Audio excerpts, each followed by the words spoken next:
વડોદરા શહેરના ગોત્રી ગાર્ડનમાં કામ કરતા કર્મચારીઓએ પગારને લઈને આજે હડતાલ પર ઉતર્યા છે. વડોદરા મહાનગરપાલિકા સંચાલિત ગોત્રી ગાર્ડનમાં છેલ્લા 8 વર્ષથી ગાર્ડનમાં કામ કરતા કર્મચારીઓનું શોષણ કરતા કોન્ટ્રાક્ટર દ્વારા ઓછા પગાર આપવામાં આવતા અને યોગ્ય તારીખે પગાર ચૂકવણી ન કરતા આજે 30થી વધુ બગીચામાં કામ કરતા કર્મચારીઓએ હડતાલ કરી હતી.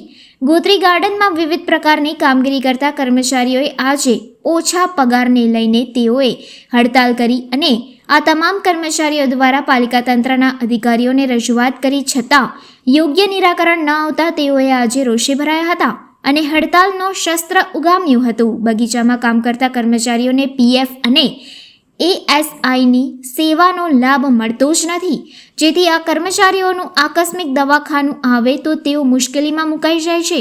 આ બગીચામાં કામ કરતા કર્મચારીઓનો આક્ષેપ છે કે બગીચામાં અનેક વીજ વાયરો અને સેફટીના સાધનો પણ આપવામાં આવતા નથી અને આ 30થી વધુ કર્મચારીઓને ઓછા પગાર આપવામાં આવતો હોય છે અને યોગ્ય તારીખ પણ નક્કી હોતી નથી, જેથી આ કર્મચારીઓનું ઘર ચલાવવું ખૂબ મુશ્કેલ બને છે.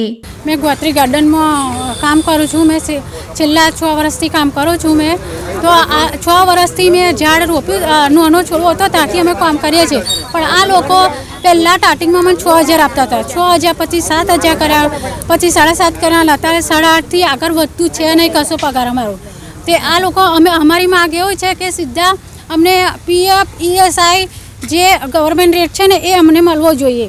અને અમે બહાર જઈએ કે ધારો કે અમે ગાર્ડનની બહાર ગયા એનું અમારા લોકોને જે કંઈક થાય એ લોકોની જવાબદારી છે નહીં. એટલે અમારી માંગ એવી છે કે છેલ્લા 6 વર્ષથી મેં કામ કરું છું તો અમારો છેલ્લામાં છેલ્લો 20000 રૂપિયા પગાર જોઈએ, 20થી 15000 જોઈએ. અને અમે યાદી મોકલી, ખંડેરા માર્કેટ ગયા, જય લેખિત આપ્યું, પછી મજૂર કમિશનર આવ્યા, પણ એ લોકોને કોને નહીં ખુલતા કે કોઈ ખુલતી નહીં. આ લોકો અમારા માટે કોઈ કરવા જ રાજી નહીં.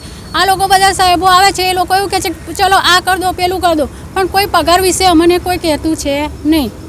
પગાર કોઈને 7 આલા છે, કોઈને 7.5 આલા છે, કોઈને 8 આલા છે, આથી ઉપર કોઈનો પગાર છે નહીં. એટલે અમારે ખાસ પગારની સમસ્યા છે કે ભાઈ સરકારી કામ છે અને જો સરકાર જ આવો ભ્રષ્ટાચાર કરતો હોય અને વાતો કરતી હોય મોટી મોટી કે ભાઈ સરકારી રૂલ્સ આલો, સરકારી રૂલ્સ પ્રમાણે પરમેન્ટ આલો, તો કેમ નહીં થતું અહીંયા આગળ? અમે 5-7 વર્ષથી અહીંયા આગળ નોકરી કરી હશે.